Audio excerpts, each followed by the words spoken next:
everyone, it's really good to see you here all. So today we are going to talk about Adobe Firefly.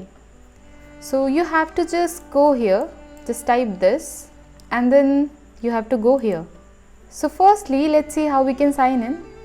So you have three options, either you can direct continue with Google or continue with Facebook or continue with Apple, or you can also create an account here.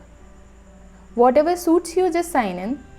So Adobe Firefly has mainly 4 options that you can now test and try, and let's see what are those. So firstly, text to image. So if you ever used Bing for creating AI images, then you can see that this is a kind of similar to that, text to image.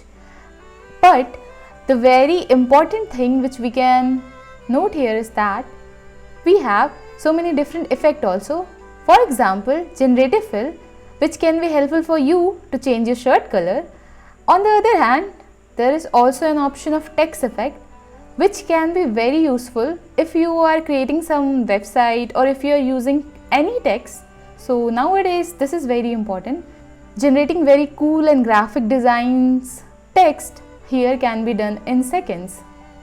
Later on, you can also recolor your image according to your choices. For instance, if you want your image to be a color of a hill, then you can just simply type it and then the AI automatically just create that.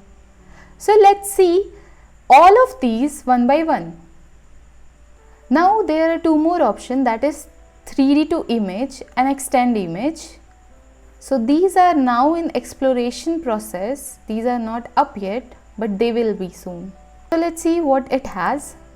So here you can see that if you just click here, try prompt, then you can see that it has written origami rose flower holographic close-up. So this is how it looks. So this is the result which you can see that you get from here. Now let's see the other one.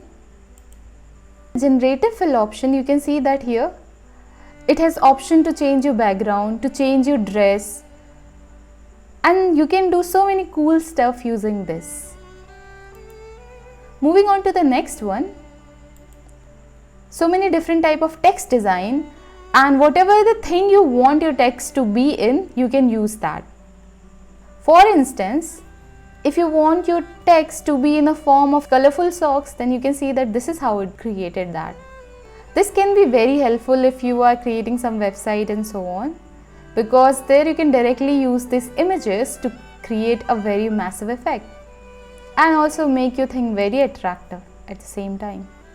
Okay, so let's try this one. Here you can see that it has given so many different options which can be helpful for it in order to change the gradient colors so that the results can be seen. So this is sakura and snow look something like this. Okay, now let's explore this 3D to image. Okay, so these 2 options, 3D to image and extend image, are officially not up yet, but this can be up very soon. So yeah, this is the overall view of what is Adobe Firefly is and what are the different features it introduces to us in order to make our life easier. So this is it for this video. I hope you liked it. Please do like, share and subscribe to the channel, and thanks for watching. See you in the next one.